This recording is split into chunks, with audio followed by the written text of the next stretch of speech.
Silicon valley में यह एक उज्जवल और धूप वाला दिन था जब पूरे देश को हिलाकर रख देने वाले एक बड़े संकट की खबर आई।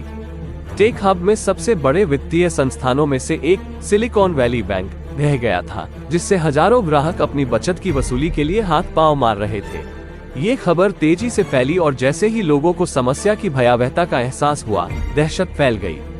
टेक स्टार्टअप्स जो फंडिंग के लिए सिलिकॉन वैली बैंक पर निर्भर थे, ने अचानक पाया कि उनके पास अपने संचालन को चालू रखने के लिए आवश्यक नकदी तक पहुंच नहीं थी। वेंचर कैपिटलिस्ट जिन्होंने बैंक में भारी निवेश किया था, अब सब कुछ खोने की संभावना का सामना कर रहे थे। जैसे जैसे संकट गहराता गया, सरकार ने कोशिश की और स्थिति को स्थिर करने के लिए कदम बढ़ाया। फेडरल रिजर्व ने बैंकिंग प्रणाली में अरबों डॉलर का इंजेक्शन लगाया, जबकि ट्रेजरी विभाग ने सिलिकॉन वैली बैंक के साथ मिलकर काम किया और संस्था को बचाने की कोशिश की। इन प्रयासों के बावजूद नुकसान हो चुका था।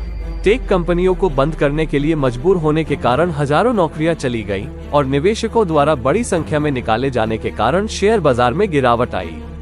इस संकट ने वित्त में प्रौद्योगिकी की भूमिका के बारे में एक व्यापक बहस छेड़ दी, जिसमें कई लोगों ने डिजिटल बैंकिंग सिस्टम पर इतना भरोसा करने की समझदारी पर सवाल उठाया। उन लोगों के लिए जिनका सब कुछ पतन में खो गया था, आगे का रास्ता लंबा और कठिन था।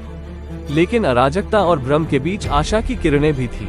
सिलिकॉन वैली बैंक द्वारा छोड़े गए शून्य को भरने के लिए नए स्टार्टअप उभरे, जबकि अन्य ने अधिक सुरक्षित और स्थिर वित्तीय प्रणाली बनाने के लिए काम किया जो इस तरह की आपदा को फिर से होने से रोक सके। अंत में संकट ने सिलिकॉन वैली और व्यापक तकनीकी उद्योग के लिए एक वेक अप कॉल के रूप में कार्य किया। इसने हमें याद दिलाया कि सबसे उन्नत प्रौद्योगिकियां भी विफलता से सुरक्षित नहीं है, और यह कि हमें अपनी वित्तीय प्रणालियों को पतन से बचाने के अपने प्रयासों में हमेशा सतर्क रहना चाहिए।